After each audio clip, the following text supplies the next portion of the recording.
Welcome to Rickshaw Scale Modelling. This is part 5 of the Hachette part work of the HMS Hood, scale 1 to 200. In parts 2 to 4 I have been building the main gun turrets up, and that's what I'm going to be carrying on today.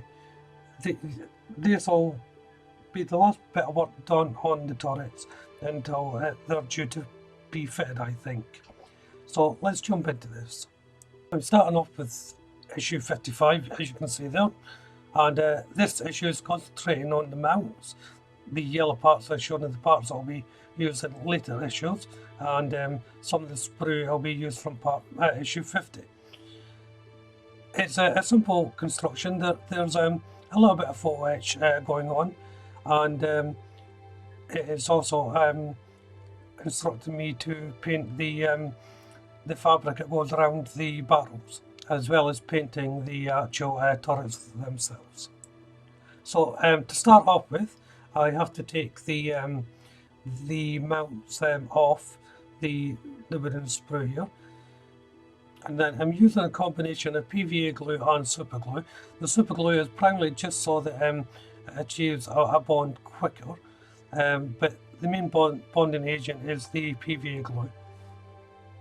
As you can see there, I've put the super glue on, just a few dots. I'm using a paintbrush here as a holder. This also helps keep the parts in alignment, because there's nothing worse than having these parts out of alignment than trying to sand them back into shape. Now the little sprue marks you see on the edges there, they'll have to come off. The instructions say take them off beforehand, but I used them as a good line-up indicator when putting them together. I mean, it's just as easy sanding it down while it's all made up then individually. And once that's done, I'm just marking one side with the number a turret. So this is a T1. So then it's time just to sand down the sprue marks on the wood. Just a normal bit of sandpaper here as well. I also used a filing stick to just thin it down a bit. But I did notice that there is slight gaps between each disc. Why that is, I'm not 100% sure. They're all fairly secure, but there is tiny little gaps, so I'm going to have to deal with that. But there it is all sanded down. So next is to go into the next turret, and I'm just sanding down the sprue mark now as indicated on the instructions, just to show you what I was on about. But it's better just for me that I left it on so that I've got an indication mark. To make the next set of mounts, it's onto issue 56, and it's the same again with this issue, just a bit cutting off the discs. The only main difference is that there's 5 on this sprue. There is another sprue there with discs on, which are slightly thinner than the other one, so I had to make sure I didn't get them mixed up. So next is to cut out the photo etch parts for the mounts. There's a ladder that goes on one, and there's a band of metal that goes around the other. The first thing to go on is the ladder. Now the instructions say you may have to cut this to size. It does slightly overlap the height of the turret mount. So it was just a simple case of snipping it off. I haven't filled the little gaps between the mounts yet. I wanted to make sure that the metalwork was on first, so that I knew exactly where everything was going to go. A little bit, I wouldn't recommend doing it that way as such. If you've never done this sort of thing before, you do have to be careful. But I decided to put the ladder on first, just to give me a starting guide. I didn't have to put a lot of filler on anyway, just here and there. Next is the metal band that goes around one of the smaller mounts for the turret. This photo etch stuff is really thick. It's really good quality. In actual fact, it can be difficult to bend. So I'm just dry fitting it here and creating the curve on the photo etch part before I glue it into place. And then it was time to glue it into place. I'm using super glue here because I want an instant bond. And all I'm doing is putting little droplets of super glue on at various intervals along the edge.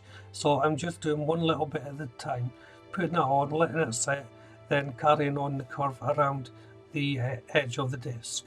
The second band is exactly the same as the first, but I'm placing this underneath the first, so it's better to hold it when I put the glue on. So again, I'm just dry fitting it to get the curvature on, and then I attached it the same way.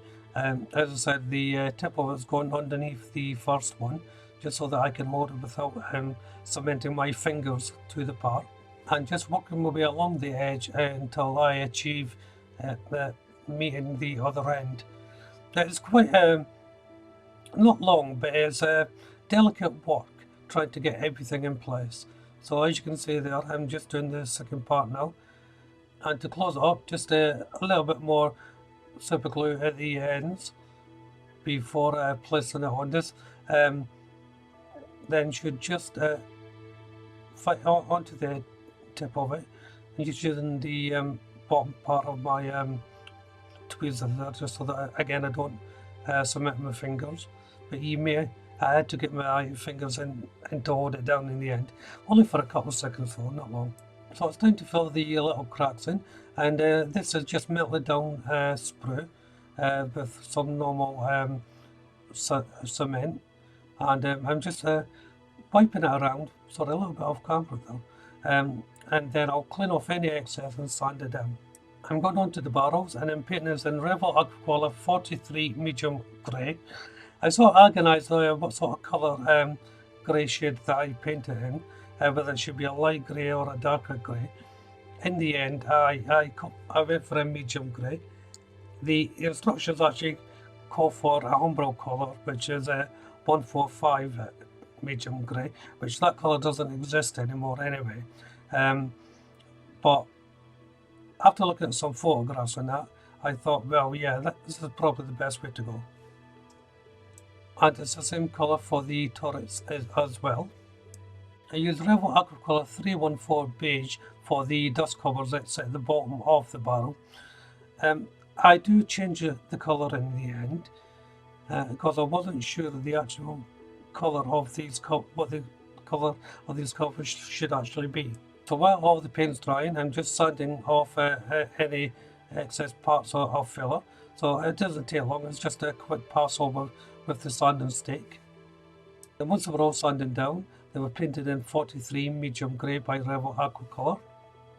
Then it's back to the dust covers, and it's Revell Aquacolor 05 white for the colour change. Now, the instructions say use a darker colour like the beige. The photographs, albeit they're in black and white, and a few people have said they should be in white. So I was a bit confused what colour to do, but in the end I opted for the white because to me that looks right anyway. Whether that's wrong or not, I'm not sure. The tip of the barrel is Revell Aquacolor 91 steel, and it's just the very end tip of this. There does appear to be like a metal rim around the actual coins if you look at the photographs, and that's all. This is what I'm painting in here. To make up the barrels and sheaths onto the turret was fairly simple. First of all, the dust covers go on first. Now there is a left and a right to these, so if you're ever doing a model like this, or one say from Trumpeter's one, which is a very good kit by the way, just be aware that there is a left and right to this. And next to go on is the gun barrel. Now I was a bit disappointed in the kit that these barrels weren't metal, they were plastic. I would have preferred the metal ones, but there you go, it is what it is. It took a little bit of adjustment just to get them lined up, but overall it was a fairly simple process. I'm going back to turret 4, and this is Pledge Clear Polish. And what I'm going to be doing here is placing on a roundel, a decal. Now, also there's nothing like that on the kit.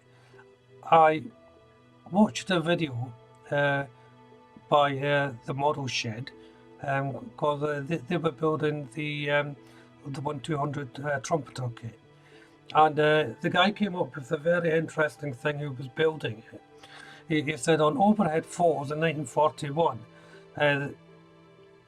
they noticed that on the turret floor there was a roundel placed on top of the turret as identification marks, but it was heavily painted over and you were barely able to make it out. So I thought that, well, that was an interesting idea, and I had some spares, so I thought, well, I'll put one on and see how it looks.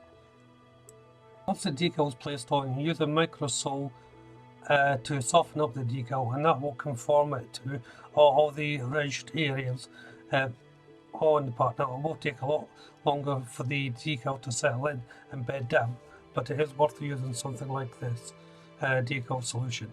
So it's been a couple of days actually since I worked on this, so I'm coming back to it now.